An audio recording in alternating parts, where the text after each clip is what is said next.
আরজিকর কাণ্ডের প্রেক্ষিতে রাজ্যের সাম্প্রতিক পরিস্থিতি ও মুখ্যমন্ত্রীর মন্তব্যের প্রতিবাদে উপযুক্ত পদক্ষেপের দাবিতে রাজ্যপালের সঙ্গে সাক্ষাৎ বিজেপির।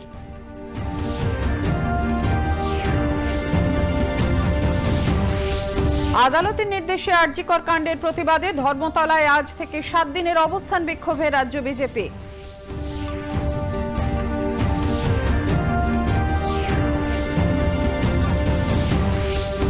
মালদা মেডিকেল কলেজে এসে ছাত্রদের বিক্ষোভের জেরে কাজে যোগদান না করেই ফিরে গেলেন আরজিকরের চেস্ট মেডিসিনের প্রাক্তন বিভাগীয় প্রধান।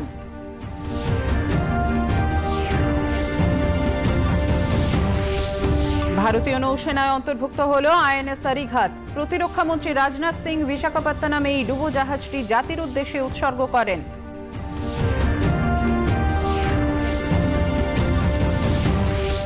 প্যারিস প্যারালিম্পিকের প্রথম দিনে বেশ কয়েকটি ইভেন্টে যোগ দিয়েছেন ভারতীয় খেলোয়াড়েরা।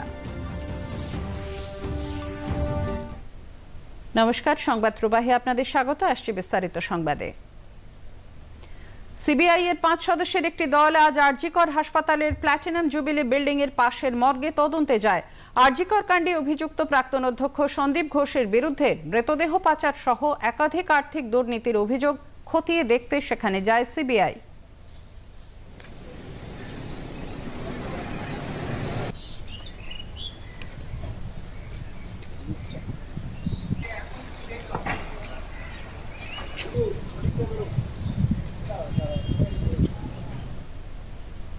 মুখ্যমন্ত্রী মমতা বন্দ্যোপাধ্যায়ের উস্কানিমূলক বক্তব্যের বিরুদ্ধে যথাযথ পদক্ষেপের দাবিতে আজ রাজভবনে রাজ্যপাল ডক্টর সিভি আনন্দ বোসের সঙ্গে দেখা করল রাজ্য বিজেপির এক প্রতিনিধি দল।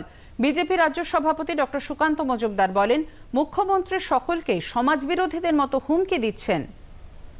এই প্রথম আমরা দেখলাম যে একজন সিএম মঞ্চ থেকে গুন্ডামি মারছেন, যেন গুন্ডারা হিন্দি এবং বাংলা সিনেমায় ধমকায় চমকায়, সেরকম দেখলাম যে একজন মুখ্যমন্ত্রী ডায়লগ দিচ্ছেন ধমকানো এবং চমকানোর। তাতে তিনি ফোর্স করবেন, কি করবেন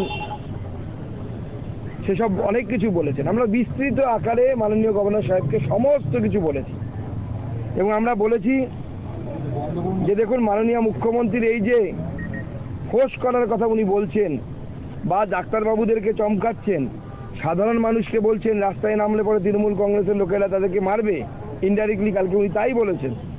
পুরো ডিটেলস আমরা মহামহিম গভর্নরকে জানিয়েছি এবং ওনার কাছে প্রার্থনা জানিয়েছি যে আপনি ভরসা, আমাদের পশ্চিমবঙ্গবাসী অনেক আশা নিয়ে আপনার দিকে তাকিয়ে আছে। কারণ যেভাবে প্ররোচনামূলক দূরভিসন্ধি নিয়ে প্ররোচনামূলক কথাবার্তা গতকাল মাননীয় মুখ্যমন্ত্রী বলেছেন এবং হিংসা উস্কে দেওয়ার চেষ্টা করেছেন, এই হিংসা হলে পরে কিন্তু পশ্চিমবঙ্গে একটি গৃহযুদ্ধ বাঁধবে। তিনি আরো বলেন, মুখ্যমন্ত্রীর এই মন্তব্য দেশদ্রোহিতার সমান, সকলের এ বিষয়ে ভাবা উচিত বলে মন্তব্য করেন তিনি। সুপ্রিম কোর্ট সহ ভারতবর্ষে যে সাংবিধানিক সংস্থাগুলো আছে তাদের সবার এই বিষয়ে খুব গভীরভাবে চিন্তন করা উচিত এবং সব থেকে বড় করে বাংলার মানুষের গভীরভাবে চিন্তা করা উচিত। আমার আপনার মুখ্যমন্ত্রী যদি বলে যে আমি অসমকে আনস্টেবল করে দেবো, আমি মণিপুরকে আনস্টেবল করে দেবো, উত্তরপ্রদেশকে আনস্টেবল করে দেবো, আমার মনে হয় এটা দেশদ্রোহিতার শামিল এবং মাননীয় মুখ্যমন্ত্রীর বিরুদ্ধে দেশদ্রোহিতার মামলা হওয়া উচিত। আদালতের নির্দেশে আরজিকরের নির্যাতিতা ধর্ষণ ও খুনের প্রকৃত বিচার চেয়ে দ্বিতীয় দফায় আজ থেকে ধর্মতলার ওয়াই চ্যানেলের সামনে 7 দিনের অবস্থান বিক্ষোভের কর্মসূচি শুরু করল বিজেপি। ধর্ণামঞ্চে উপস্থিত রয়েছেন বিজেপির রাজ্য নেতৃত্ব। দিলীপ ঘোষ বলেন, দোষীরা যতক্ষণ না শাস্তি পাচ্ছে ততদিন বিজেপির আন্দোলন চলবে। বিভিন্ন সংগঠন, বিভিন্ন মানুষ তাদের মতো আন্দোলন করছেন, ডাক্তার, উকিল, ছাত্র, খেলোয়াড়। ভারতীয় জনতা পার্টি রাজনৈতিক পার্টি হিসাবে এই আন্দোলনে আছে, সবার সঙ্গে আছে। মানুষের কোনো অসুবিধা না করে সমস্ত আন্দোলনকে নৈতিক সমর্থন করে আমরা রাজনৈতিক আন্দোলন করছি আর এটা চলবে ততক্ষণ না দোষীরা সাজা পাচ্ছে। বিজেপি রাজ্য সভাপতি কেন্দ্রীয় শিক্ষা প্রতিমন্ত্রী ডক্টর সুকান্ত মজুমদার মঞ্চ থেকে বলেন, রাজ্যে আইন শৃঙ্খলা প্রশ্নের মুখে। এর প্রেক্ষিতে মুখ্যমন্ত্রীর পদত্যাগ দাবি করেন তিনি। বারবার বলছি, এটা কোনো একটি ধর্ষণের ঘটনা নয়, একটি বিচ্ছিন্ন ধর্ষণ এবং খুনের ঘটনা নয়, এটি law and order less, total failure of law and order. সেই জন্যই মাননীয় মুখ্যমন্ত্রীকে পদত্যাগ করার দাবি আমরা জানাই। 4 তারিখে ব্লকে ব্লকে আমাদের কর্মীরা ধর্ণা দেবে, সেটাকে নকল করে তৃণমূল এখন ওই ধরনের প্রোগ্রাম করার চেষ্টা করছে। কিন্তু বাংলার মানুষ তৃণমূলের এই হাতে পা দেবে না। বাংলার মানুষ এই তৃণমূলকে চিনে গেছে, হারে হারে চিনে গেছে। আন্দোলনরত নাগরিকদের পাশে থাকার বার্তা দিয়ে কংগ্রেস নেতা অধীর রঞ্জন চৌধুরীর নেতৃত্বে কলেজ স্ট্রিট থেকে শ্যামবাজার পর্যন্ত প্রতিবাদ মিছিলে পা মেলালেন রাজ্য কংগ্রেসের সর্বস্তরের নেতা ও কর্মীরা। প্রদেশ কংগ্রেস সভাপতি বলেন, আরজি করে মৃত্যুর পর প্রশাসন ও পুলিশ যৌথভাবেই প্রমাণ লোপাট করিয়ে এখন সিবিআইকে দোষারোপ করছে। প্রদেশ কংগ্রেস রাজ্যের নারীদের উপর অত্যাচার সহ্য করবে না। আন্দোলনে যখন জনতা তখন ভয় পেয়েছে মমতা, তাই সাধারণ মানুষকে বিভ্রান্ত করবার চেষ্টা করছে, কখনো ভয় দেখিয়ে, কখনো মিথ্যে কথা বলে, কখনো চালাকির আশ্রয় নিয়ে, কখনো লোককে ভরসার আশ্রয় দিয়ে, সমস্তটা চালাকি। আজকে মমতা ব্যানার্জির জন্য এবং সরকারের জন্য এই ঘটনা এখন পর্যন্ত কিনারা হচ্ছে না। এটা যারা আন্দোলন করছে তাদের দাবি, জুনিয়র ডাক্তারদের দাবি, তার যে চিকিৎসক ধর্ষণ এবং হত্যা যে তাদের পরিবারের দাবি, সেই দাবির সঙ্গে আমিও সহমত পোষণ করি। সাংসদ ঈশা খান চৌধুরী বলেন, কংগ্রেস ন্যায় বিচার চেয়ে রাস্তায় নেমেছে, সহজে পিছু হটবে না।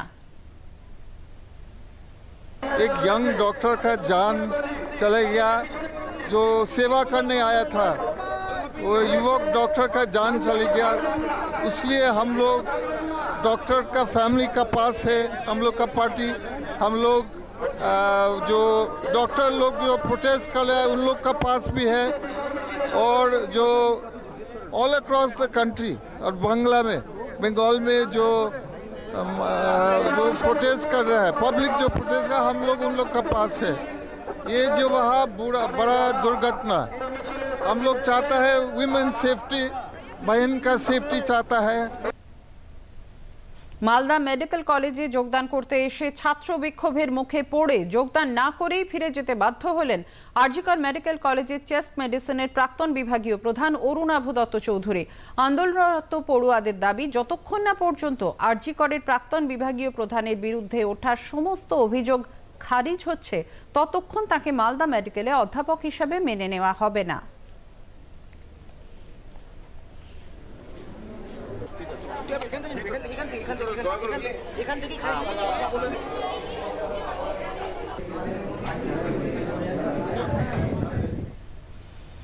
আরজি করের ঘটনায় লাগাতার প্রতিবাদের ঢেউ লেগেছে নেদারল্যান্ডসের প্রবাসীদের মধ্যেও।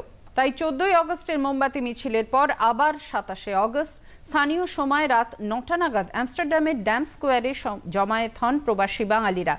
রাজ্যের বর্তমান পরিস্থিতি নিয়ে প্রত্যেকে উদ্বেগ প্রকাশ করে নারী তথা সাধারণ মানুষকে সুরক্ষা দিতে বর্তমান সরকার যে ব্যর্থ, এই বক্তব্য রাখেন।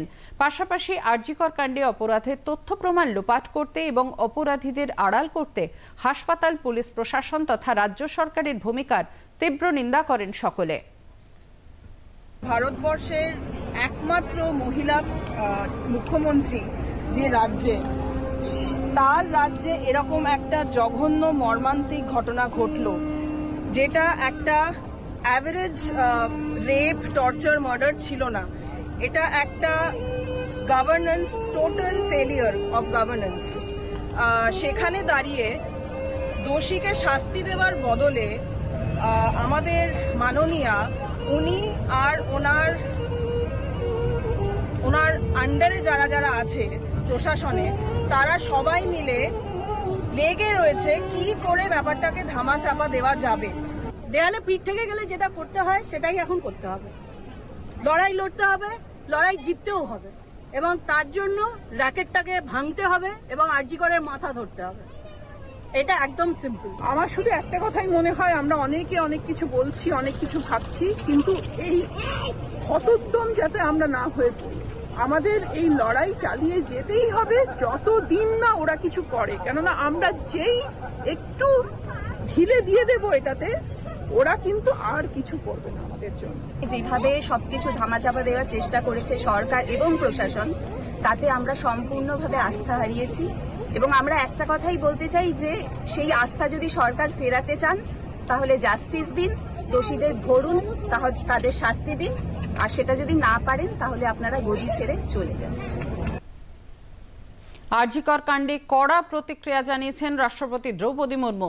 ঘটনায় তিনি হতাশ এবং ভীত বলে জানিয়েছেন। তিনি আরও জানান, নির্ভয়া কাণ্ডের পর 12 বছর কেটে গেছে, তাই ওই ঘটনার কথা মানুষ ভুলে গেছে। ভুলে যাওয়া আমাদের ব্যাধি হয়ে দাঁড়িয়েছে বলে মন্তব্য করেন রাষ্ট্রপতি। তিনি বলেন, নিম্ন স্তরের মানসিকতায় মহিলাদের কম শক্তিশালী, কম সক্ষম বলে মনে করা হয়। আমাদের সমাজের নিরপেক্ষ আত্মসমীক্ষা জরুরি। মুখ্যমন্ত্রী মমতা বন্দ্যোপাধ্যায়ের উস্কানিমূলক মন্তব্যের প্রেক্ষিতে ইন্ডি জোটের তরফে কড়া প্রতিক্রিয়ার দাবি জানিয়ে জোটকে বিঁধলেন বিজেপি মুখপাত্র শেহজাদ পুনেওয়ালা। संविधान की कॉपी लेकर इधर उधर घूमने वाले राहुल गांधी जी एक शब्द नहीं बोल पाते। क्या आग लगाने की धमकी देना उत्तर प्रदेश में, बिहार में, अन्य राज्यों में, राहुल गांधी ये संविधान के साथ है या ये संविधान के खिलाफ है? क्या अखिलेश यादव जी कुछ बोलेंगे? जो इंडी अलायंस है कुछ बोलेंगे? মুখ্যমন্ত্রী মমতা বন্দ্যোপাধ্যায়ের মন্তব্যের কড়া সমালোচনা করলেন অসমের মুখ্যমন্ত্রী হিমন্ত বিশ্ব শর্মা। তার অভিযোগ, নিজের ব্যর্থতা ঢাকতে অসমকে অশান্ত করতে চাইছেন মমতা বন্দ্যোপাধ্যায়। বাংলা অশান্ত হলে অসমেও আগুন জ্বলবে বলে গতকাল মন্তব্য করেন মুখ্যমন্ত্রী। এই বক্তব্য দেশ বিরোধী বলে মন্তব্য করেছেন হিমন্ত বিশ্ব শর্মা। মমতা বন্দ্যোপাধ্যায়ের মন্তব্যের কড়া সমালোচনা করলেন মণিপুরের মুখ্যমন্ত্রী এন বীরেন সিং। সামাজিক মাধ্যমে তিনি লেখেন, উত্তর পূর্বাঞ্চলকে অশান্ত করার উস্কানি দেওয়ার জন্য ক্ষমা চাইতে হবে বাংলার মুখ্যমন্ত্রীকে। বিভেদের রাজনীতির মাধ্যমে হিংসা চড়ানো থামাতে হবে মমতা বন্দ্যোপাধ্যায়কে। সাংবিধানিক পদে থাকা কোনো ব্যক্তি জনসমক্ষে হিংসায় উস্কানি দিতে পারেন না। মমতা বন্দ্যোপাধ্যায়ের মন্তব্যের সমালোচনা করেছেন উত্তরপ্রদেশের মুখ্যমন্ত্রী যোগী আদিত্যনাথ। তিনি বলেন, তৃণমূল কংগ্রেস সরকারের এই একনায়কতান্ত্রিক মহিলা বিদ্বেষী মন্তব্যে গণতন্ত্র, মানবাধিকার এবং সভ্য সমাজ লজ্জিত। মমতা বন্দ্যোপাধ্যায়ের হুমকির বিরোধিতা করেন ওড়িশার মুখ্যমন্ত্রী মোহন চরণ মাঝি। সামাজিক মাধ্যমে তিনি লেখেন, ওড়িশাকে অশান্ত করার এই চেষ্টা সে রাজ্যের প্রতি বাংলার মুখ্যমন্ত্রীর অসংবেদনশীলতার পরিচয়। অপরাধীকে শাস্তি দেওয়ার বদলে প্রতিহিংসার রাজনীতি দেশের পক্ষে ক্ষতিকর বলে জানান তিনি। বিহারের উপমুখ্যমন্ত্রী বিজয় কুমার সিনহা মমতা বন্দ্যোপাধ্যায়ের বক্তব্যের কড়া সমালোচনা করেন। তিনি পূর্বতন বাম সরকারের সঙ্গে তৃণমূল কংগ্রেস সরকারের তুলনা করে বলেন, শান্তিপূর্ণ ও উন্নত বাংলা আজ হিংসা, হত্যা, লুট, ধর্ষণ এবং তোলাবাজির পাঁকে ডুবেছে। তার প্রশ্ন, সব রাজ্যে হিংসা ছড়িয়ে মমতা কি ভারতে গৃহযুদ্ধের পরিস্থিতি সৃষ্টি করতে চাইছেন? পাশাপাশি ইন্ডি জোটকেও কটাক্ষ করেন বিহারের উপমুখ্যমন্ত্রী। ঝাড়খণ্ডের বিজেপি সভাপতি বাবুলাল মারান্ডি মমতা বন্দ্যোপাধ্যায়ের মন্তব্যের বিরোধিতা করেছেন। সামাজিক মাধ্যমে তিনি লেখেন, মমতা বন্দ্যোপাধ্যায়ের অশান্তি ছড়ানোর হুমকি দুর্ভাগ্যজনক। এই মন্তব্যে ভারতের সার্বভৌমত্বের ক্ষতি হবে, দেশে বিচ্ছিন্নতাবাদ বাড়বে। পশ্চিমবঙ্গে রাষ্ট্রপতি শাসন জারির আবেদন জানান তিনি। ভারতীয় নৌসেনায় অন্তর্ভুক্ত হল ডুবোজাহাজ আইএনএস আরিঘাত। প্রতিরক্ষামন্ত্রী রাজনাথ সিং অন্ধ্রপ্রদেশের বিশাখাপত্তনম থেকে এই ডুবোজাহাজ জাতির উদ্দেশ্যে উৎসর্গ করেন। আইএনএস আরিঘাত আইএনএস আরিহান্ত শ্রেণীর দ্বিতীয় পরমাণু অস্ত্র বহনে সক্ষম ডুবোজাহাজ। প্রায় 750 কিলোমিটার দূরে লক্ষ্যবস্তুতে আঘাত হানতে পারে আইএনএস আরিঘাতের ব্যালিস্টিক ক্ষেপণাস্ত্র। দেশীয় প্রযুক্তিতে তৈরি 6000 টন ওজনের এই ডুবোজাহাজের দৈর্ঘ্য প্রায় 112 মিটার। 2036 সাল নাগাদ এই শ্রেণীর আরও 2টি পরমাণু ডুবোজাহাজ পাবে নৌসেনা। এখন একটু বিরতি, পরে রয়েছে আরো খবর।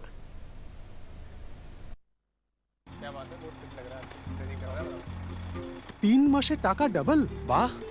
ফাস্ট আর হাই রিটার্নসও। কি স্কিম মাইরি, আগে তো এখানে ছিল না। আর ভবিষ্যতে থাকবেও না। তুই কখনো 5 ওভারে ডাবল সেঞ্চুরি করেছিস? এরকম স্কিমের প্রলোভনে পড়ে আমরা কিন্তু ঠকে যেতে পারি। আর আরবিআই বলে, নিজের টাকা সুরক্ষিত রাখো, বুঝে শুনে বিনিয়োগ করো। যদি বেশি রিটার্নসের পেছনে ছোট, তাহলে রিস্কও ততটাই নিতে হবে। আর ফাস্ট রিটার্নস থেকে সাবধান। আর ফাস্ট বোলিং থেকেও। আরবিআই বলে, জেনে রাখুন, সতর্ক থাকুন। ফোনে জালিয়াতি, অনলাইন প্রতারণা, এমনকি একই আধারে একাধিক মোবাইল নাম্বার এই দশকের জ্বলন্ত সমস্যা। তা দূরীকরণে বিশেষ পদক্ষেপ নিয়েছে ভারত সরকারের নিয়ন্ত্রক সংস্থা ট্রাই। ট্রাইয়ের উদ্যোগে কলকাতা আঞ্চলিক কার্যালয়ের প্রত্যন্ত জেলাগুলিতে উপভোক্তাদের সচেতনতা পাঠ দিতে বিশেষ কর্মশালার আয়োজন করে সংস্থা। আজ বহরমপুরে Murshidabad college of engineering and টেকনোলজিতে কর্মশালায় যোগ দেন জেলার উপভোক্তারা। সেখানেই প্রতারণার ধরন ও তা প্রতিরোধে নানান শিক্ষামূলক ভিডিও প্রদর্শিত হয়। প্রধান অতিথি ছিলেন টেলিকমের ডিডিজি শান্তারাম পাই। উপস্থিত ছিলেন ট্রাইয়ের joint adviser Asim Dutta, senior research officer Debjit Saha. TRAI কনজিউমারদের জন্য যে ধরনের ইনিশিয়েটিভ নিয়েছে সেগুলো ব্যক্ত করা যায় এবং তারই সাথে আমরা ওয়েস্ট বেঙ্গল গভর্নমেন্টের সাইবার ডিভিশন থেকে কিছু এক্সপার্টকেও ডেকেছি এবং লোকাল পুলিশ স্টেশন যে সাইবার ক্রাইম ডিল করে তাদেরও ডেকেছি, যাতে করে এই টেলিকম এবং সাইবার রিলেটেড যে ফ্রড মানে প্রতারণা চলে একটা, সেটা থেকে কী করে বাঁচবার উপায় সেই ব্যাপারে ডিটেলস আলোচনা করবার জন্য। দেশের স্বাধীনতা সংগ্রামে পুরুষদের পাশাপাশি মহিলাদেরও অবদান ছিল গুরুত্বপূর্ণ। 1931 সালের 14 ডিসেম্বর তৎকালীন ভারতের অংশ হলেও বর্তমানে বাংলাদেশের ঢাকার কুমিল্লা জেলার অত্যাচারী ও নির্দয় জেলাশাসক সিজিবি স্টিভেনকে গুলি করে হত্যা করে শান্তি ঘোষ ও সুনীতি চৌধুরী নামে দুজন 13 বছরের স্কুল ছাত্রী। বলা হয় এই হত্যাকাণ্ড ছিল ভারতীয় মহিলা স্বাধীনতা সংগ্রামীদের দ্বারা সংঘটিত একমাত্র সফল অভিযান। দেশের স্বাধীনতা সংগ্রামী দুজন স্কুল ছাত্রীর বীরত্ব, তাঁদের দেশপ্রেম, স্বাধীনতার আগে ও পরে তাঁদের দায়িত্ববোধ সম্পর্কে বর্তমান ছাত্রছাত্রীদের পরিচয় করাতেই বিদ্যাসাগর বিশ্ববিদ্যালয়ের জাতীয় সংহতি সমিতি প্রয়োজিত ইয়ে মাদার্স ছবিটি বিশ্ববিদ্যালয়ে প্রদর্শিত হয়। বিশ্ববিদ্যালয়ের উপাচার্য অধ্যাপক সুশান্ত চক্রবর্তী জানান, এই ছবিটি বর্তমান শিক্ষার্থীদের দেশপ্রেমে উদ্বুদ্ধ করবে। দাদা अब तक भाग क्यों नहीं रही हैं? আমাদের এই ৭৮তম বছর এবার আমরা পদার্পণ করলাম ভারতবর্ষের স্বাধীনতা। এই বিগত ৭৭টা বছর যে আমরা পেরিয়ে এসেছি, এই পেরিয়ে আসার মধ্যে আমরা অনেক অভিজ্ঞতা, অনেক সাফল্য অর্জন করেছি এবং সেইভাবে আমরা আজকে ১৪০ কোটি একটা দেশে পরিণত হয়েছি, মানুষের দেশে পরিণত হয়েছি, একটা পৃথিবীর মধ্যে একটা অন্যতম শক্তিধর দেশ হিসেবে উঠে এসেছি। আমাদের যে গৌরবময় একটা অতীত ছিল, একটা ইতিহাস ছিল ভারতবর্ষে তথা পশ্চিমবঙ্গে তথা মেদিনীপুরে, সেই অতীত থেকে আবার নতুন করে মনে রাখার জন্য আমরা যদি একটা দেশমাতৃকার জন্য একটা আন্তরিকভাবে কোনো কিছু একটা করার কথা ভাবি এবং আন্তরিক এবং দায়িত্বশীলতার সাথে এগিয়ে যাই, যেভাবে আমাদের পূর্বসূরীরা আমাদের স্বাধীনতা দিয়েছিল, আমরাও হয়তো এই ভারতবর্ষকে নতুন মাত্রায় পৃথিবীতে সংযোজন করতে পারব। মানবী চর্চা কেন্দ্রের অধিকর্তা অধ্যাপিকা জলি দাস জানান, বর্তমান ছাত্র সমাজ এই ধরনের চলচ্চিত্র দেখে দেশপ্রেমে আরো অনুপ্রাণিত হবে। সিনেমাটি যুগোপযোগী তো বটেই, এবং এমন দুজনকে নিয়ে এই সিনেমা করা, শান্তি ঘোষ এবং সুনীতি চৌধুরী, যাদের কথা আমাদের মধ্যে অনেকেই জানেন না। এই ধরনের মহিলাদের জীবনী যদি আমরা তুলে ধরতে পারি আমাদের ছাত্রছাত্রীদের কাছে, আমরা মনে করি তারা অনুপ্রাণিত হবে। এমনিতেও আমাদের সরকার চাইছেন যে স্বাধীনতা সংগ্রামীদের জীবন নিয়ে বা জীবনী নিয়ে প্রচার হোক, আরও বেশি করে ছাত্রছাত্রীরা জানুক, যাতে তারা অনুপ্রাণিত হয়। এমন সময় এত সুন্দর একটি চলচ্চিত্র আমাদের সঙ্গে যোগাযোগ করার ফলে আমাদের হাতে আসে এবং আমরা সেটা ছেলেমেয়েদের দেখানোর জন্য আগ্রহী হই, তাই এই প্রচেষ্টা। নদিয়া জেলায় এই প্রথম প্রাথমিক স্তরে ছাত্রছাত্রীদের জন্য সূচনা হয়েছে ডিজিটাল লাইব্রেরির। নবদ্বীপের মায়াপুরে পূর্ব মোল্লাপাড়া প্রাথমিক বিদ্যালয়ে আনুষ্ঠানিক সূচনা করেন নবদ্বীপ উত্তর চক্রের অবর বিদ্যালয় পরিদর্শক জানবাজ শেখ। আজ থেকে নবদ্বীপ প্রত্যন্ত শ্রী মায়াপুর গ্রামীণ এলাকায় শিশুদের শিক্ষার এক নতুন দিগন্তের উন্মোচন হলো বলে তিনি মন্তব্য করেন। তোমরাও হাতে কলমে করবে, তোমাদের এবার নিজেদের করতে হবে। ক্লিক করে এখানে দেখো কপি অপশন আছে, এটাকে ক্লিক করতে হবে। এখন আমাদের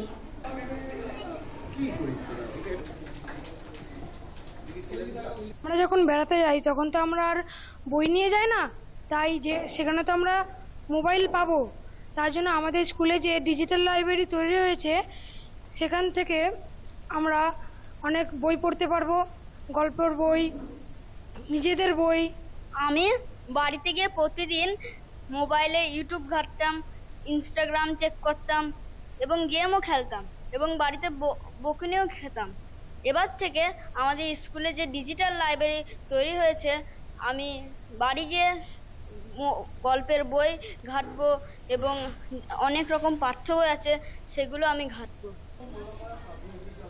একজন প্রাক্তন ছাত্র জানালেন, কত সহজে কিউআর কোড স্ক্যান করে বাড়িতে বসেই প্রয়োজনীয় তথ্য পেয়ে যাবেন সকলে।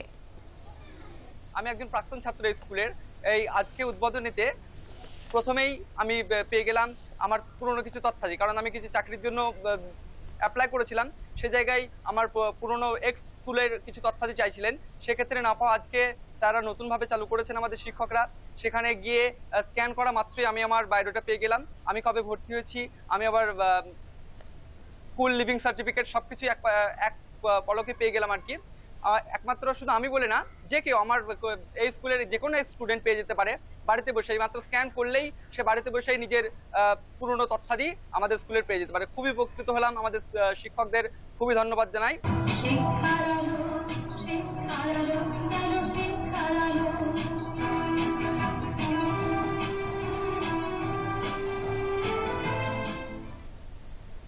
খুদে পড়ুয়ারা নয়, এবার অ আ ক খ পাঠ নিচ্ছেন গ্রামের প্রবীণ মহিলারা। মানবাজারের আদিবাসী অধ্যুষিত প্রত্যন্ত এলাকায় করা হচ্ছে বিশেষ বয়স্ক শিক্ষা শিবির। যারা নানা কারণে শিক্ষার সুযোগ পাননি তাদের জন্য সুযোগ নিয়ে এসেছে পুরুলিয়া রোটারি ক্লাব সহ বেশ কয়েকটি স্বেচ্ছাসেবী সংস্থা।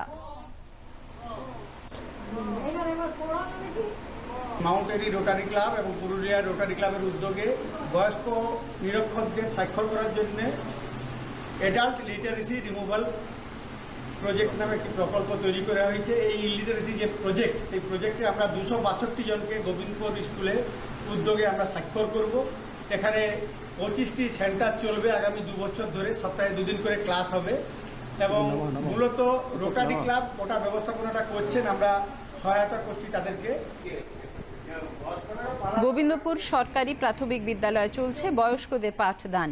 ইতিমধ্যেই সুফল মিলতে শুরু করেছে ক্লাসের।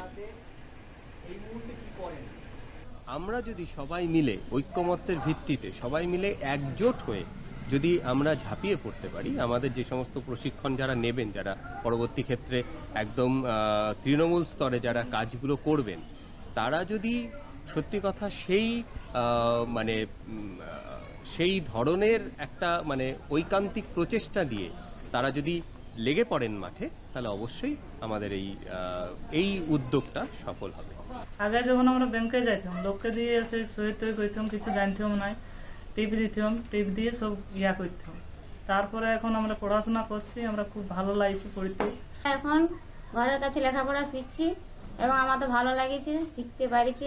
এখন এই বয়সে শেখার সময় ছিল না, তাও আমরা শিখেছি।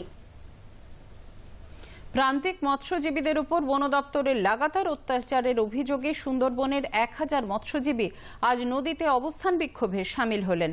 সুন্দরবনের রামগঙ্গা রেঞ্জের চুলাকাটি বিট অফিসের কাছে নৌকা জাল নিয়ে অবস্থান বিক্ষোভ করেন সাউথ সুন্দরবন মৎস্যজীবী ও মৎস্য কর্মচারী ইউনিয়নের সদস্যরা। কাকদ্বীপ, কুলতলি, নামখানা, পাথর প্রতিমা, রায়দিঘি থেকে 1000-এরও বেশি মৎস্যজীবী এই বিক্ষোভে সামিল হয়েছিলেন।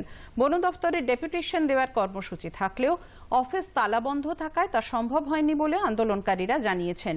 মূলত সুন্দরবনের নদী ও খাঁড়িতে মাছ, কাঁকড়া ধরার অধিকার বহাল রাখা, বন দপ্তরের অত্যাচার, জুলুম, হয়রানি ও জরিমানা নেওয়া বন্ধ করা সহ মোট 5 দফা দাবির ভিত্তিতে এই আন্দোলন বলে জানিয়েছেন সংগঠনের সম্পাদক হারাধন ময়রা।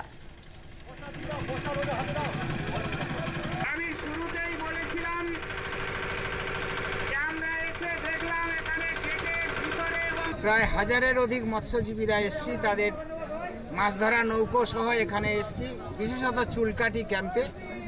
এই ক্যাম্প এরিয়ার মধ্যে এখানকার অফিসাররা মৎস্যজীবীদের মাছ ধরতে এলে জরিমানা দিতে হবে, জঙ্গলের ধারে মাছ ধরতে হলে টাকা দিতে হবে, না হলে এখানে মাছ ধরতে পারবে না, এই সমন জারি করেছে। যার প্রতিবাদে আমরা south Sundarban fisherman and fish workers ইউনিয়নের পক্ষ থেকে আজকের এখানে আমরা ডেপুটেশন দিতে এসেছিলাম। এসে দেখলাম খুবই দুঃখের বিষয়, ভিতরে এবং বাইরে গেটে তালা দেওয়া। ওনারা মৎস্যজীবীদের সঙ্গে বসতেও রাজি নয়। এটা কোন সৌজন্যবোধের পরিচয়? যে কোনো জিনিস কেনার আগে তার গুণগত মান সম্পর্কে ক্রেতার একটা সম্যক ধারণা থাকা উচিত। তাই বিজ্ঞানসম্মত উপায়ে জিনিসপত্রের স্ট্যান্ডার্ড বা মান সম্পর্কে ছাত্রছাত্রীদের অবহিত করতে এবং মান্যতা অনুযায়ী জিনিসের সঠিক দাম সম্পর্কে তাদের মধ্যে সচেতনতা গড়ে তুলতে ভারতীয় মানক ব্যুরো কলকাতার শাখা কার্যালয়ের পক্ষে দুদিনব্যাপী এক প্রশিক্ষণ শিবিরের আয়োজন করা হয়েছে। এই বিষয়ে ছাত্রছাত্রীদের ওয়াকিবহাল করতে রাজ্যের বিভিন্ন জেলার প্রায় 90 জন বিজ্ঞান শিক্ষক এই প্রশিক্ষণ শিবিরে যোগ দিয়েছেন। 22,000-এরও বেশি পণ্যের মধ্যে ব্যুরো অব ইন্ডিয়ান স্ট্যান্ডার্ডস বা ভারতীয় মানক ব্যুরোর সিদ্ধান্ত অনুযায়ী 720টি পণ্যের ISI ছাপ থাকা বাধ্যতামূলক। পণ্যের মানক সম্পর্কে ছাত্রছাত্রীরা সচেতন হলে আগামী দিনে বিপণন বা কেনাকাটার ক্ষেত্রে আরও বেশি স্বচ্ছতা আসবে বলে মন্তব্য করেন ভারতীয় মানক ব্যুরোর পূর্বাঞ্চলীয় শাখার কলকাতা কেন্দ্রের বরিষ্ঠ আধিকারিক তথা প্রধান অনিন্দ চক্রবর্তী। আমরা বিভিন্ন প্রোডাক্টের স্ট্যান্ডার্ড বানাই এবং কনফর্মিটি অ্যাসেসমেন্ট করে থাকি। তার সঙ্গে এখন আমরা স্ট্যান্ডার্ড সম্বন্ধে অ্যাওয়ারনেস করছি গ্রাসরুট লেভেল থেকে, যেখানে স্কুলে কলেজে বিভিন্ন ছাত্রছাত্রীদের নিয়ে আমরা স্ট্যান্ডার্ড ক্লাব তৈরি করেছি এবং তাদের ক্লাবগুলো পরিচালনা করার জন্য কোনো একজন শিক্ষককে আমরা মেন্টর হিসেবে রেখেছি, যাতে সে স্ট্যান্ডার্ডগুলো ছাত্রছাত্রীদের ভালোভাবে বোঝাতে পারেন। সেজন্য আমরা বিভিন্ন স্ট্যান্ডার্ডগুলোকে আমরা ছোট ছোট বইয়ের মতো বানিয়েছি, যাতে সংক্ষেপে সহজে স্ট্যান্ডার্ডগুলোকে লেখা হয়েছে এবং সেইটা নিয়ে আমরা স্কুলের দুজনকে, প্রত্যেক স্কুল বা কলেজের দুজন করে একজন মেন্টর এবং আরেকজন সায়েন্স টিচারকে আমরা এই প্রোগ্রামে ডেকেছি। তাদেরকে আমরা ট্রেনিং দিচ্ছি, তারা পরে গিয়ে এটা স্কুলে কিভাবে বোঝাবেন এবং পড়াবেন। হলমার্কের চিহ্নটি ঠিক কি? সোনার গহনায় হলমার্ক বাধ্যতামূলক কেন? গহনা হলমার্ক চিহ্ন থাকলে ক্রেতা গুণমান সম্পর্কে কেন নিশ্চিন্ত হতে পারেন? দূরদর্শনকে এসব প্রশ্নেরই উত্তর দিলেন ভারতীয় মানক ব্যুরোর পূর্বাঞ্চলীয় শাখার কলকাতা কেন্দ্রের বরিষ্ঠ আধিকারিক তথা প্রধান অনিন্দ চক্রবর্তী।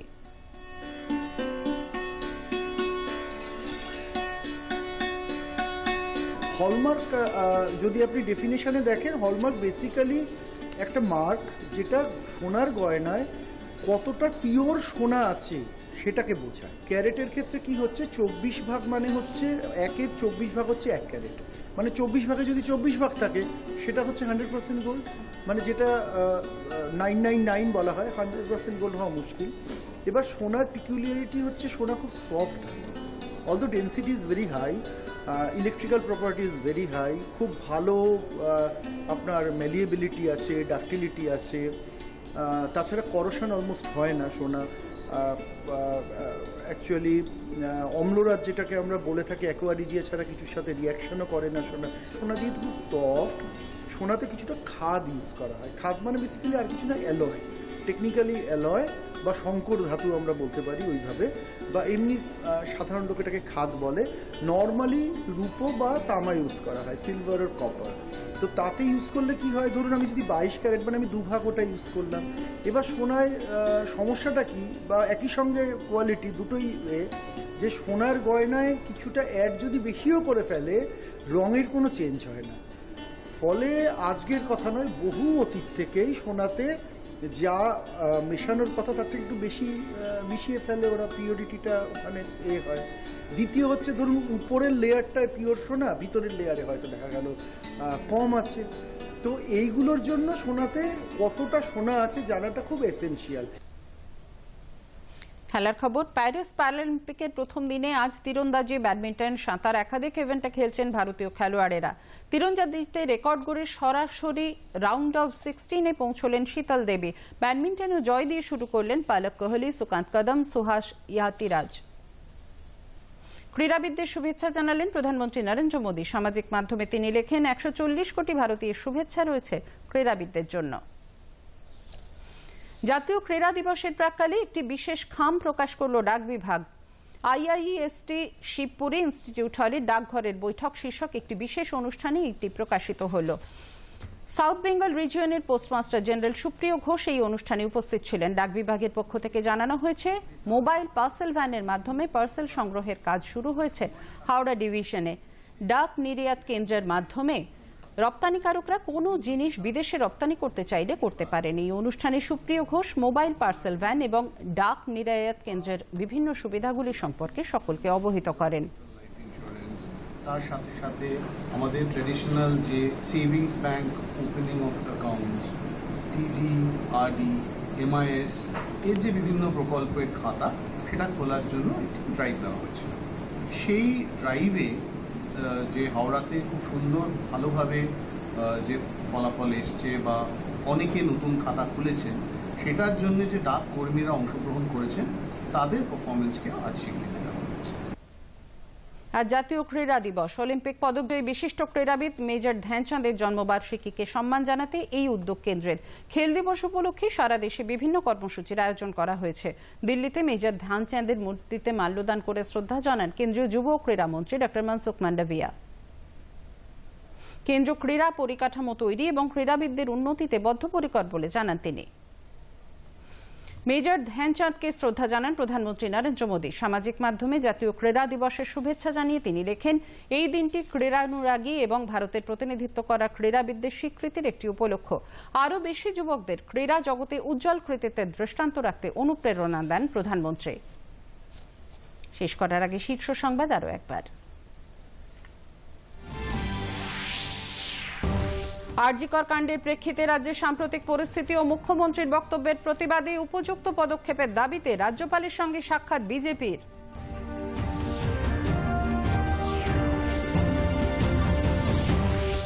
আদালতের নির্দেশে আরজিকর কাণ্ডের প্রতিবাদে ধর্মতলায় আজ থেকে 7 দিনের অবস্থান বিক্ষোভে রাজ্য বিজেপি।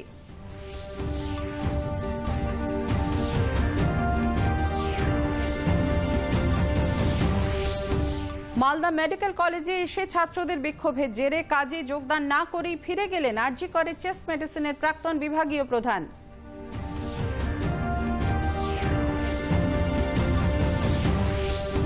ভারতীয় নৌসেনায় অন্তর্ভুক্ত হল আইএনএস আরিঘাত। প্রতিরক্ষা মন্ত্রী রাজনাথ সিং বিশাখাপত্তনমে এই ডুবো জাহাজটি জাতির উদ্দেশ্যে উৎসর্গ করেন।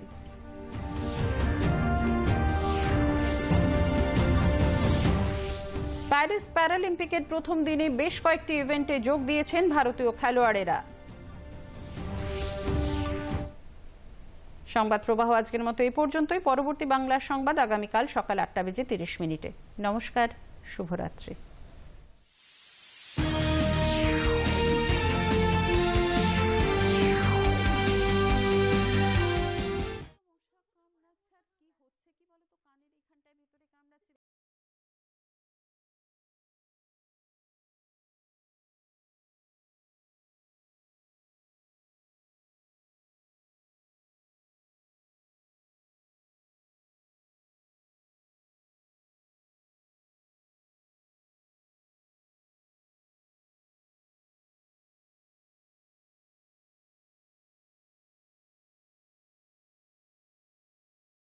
চারিদিকে কত কিছু ঘটছে, মুখে মুখে ঘটনা যা রটছে, আড়ালে প্রকাশ্যে যা বলছে, তাই নিয়ে ক্যামেরা চলছে।